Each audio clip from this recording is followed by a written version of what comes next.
Then the second special thing. So for Bumpsteer, I run these balls in the up position, but zero shims uh, under the ball. And if I show you this, hopefully you will see a picture. Do you see a picture here? You see a red shim between the Ackerman plate and the ball. Now the steering link ball, you can also change the direction of it. So that will either raise or lower the location of the link. So you have that adjustability, and then you also can add or remove shims between the Ackerman plate and the ball. So 85 people, I guess this is working.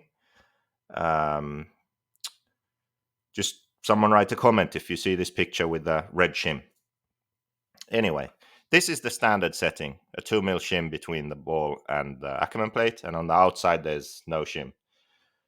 That's what we run most of the time everywhere. But I've been sort of testing Bumpsteer now, really to dial in the setup now that the rest of the setup is sort of figured out.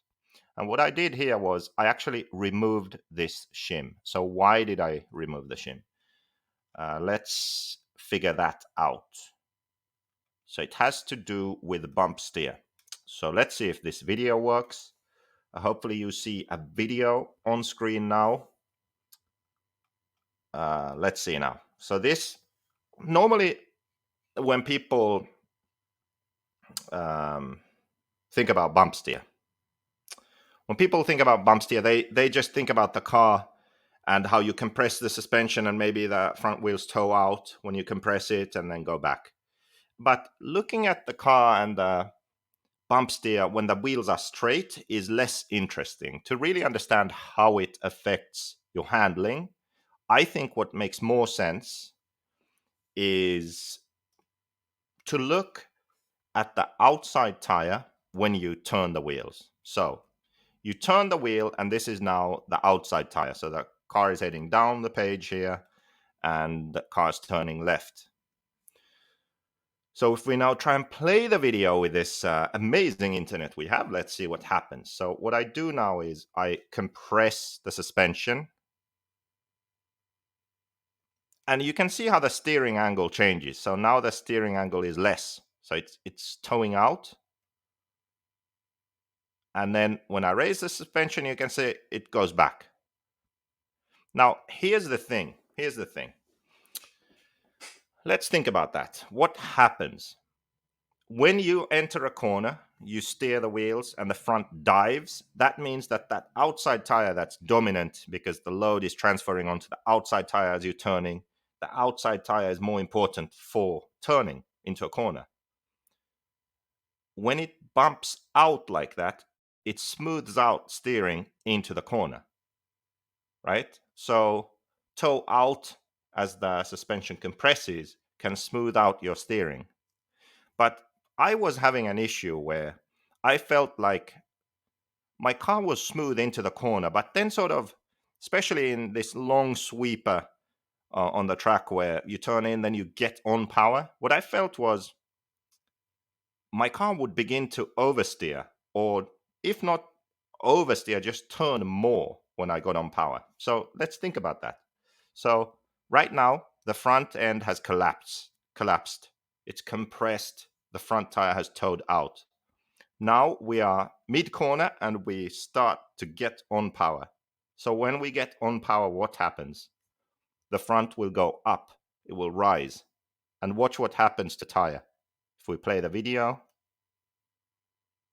did you see that? So the tire,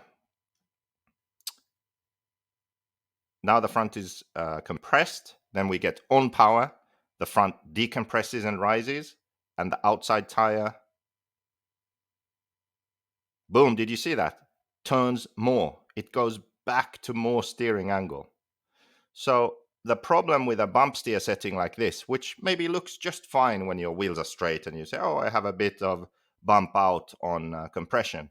If you turn the wheel and look what happens, then you'll learn to understand that, hey, actually what happens is my car is turning in smooth. Then I get in the corner and I've turned the wheel the amount I want to get the steering through the corner. Then I get on power the front rises and the outside tire turns more, which means that mid-corner when I get on power, the car will begin to oversteer. So that's not really what I wanted. So what I did was, like I showed you, if I could just show you here, what I did was I removed this shim. So that raises the steering link here.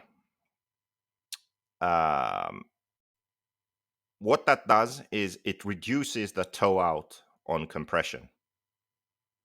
And because of that, the effect was removed.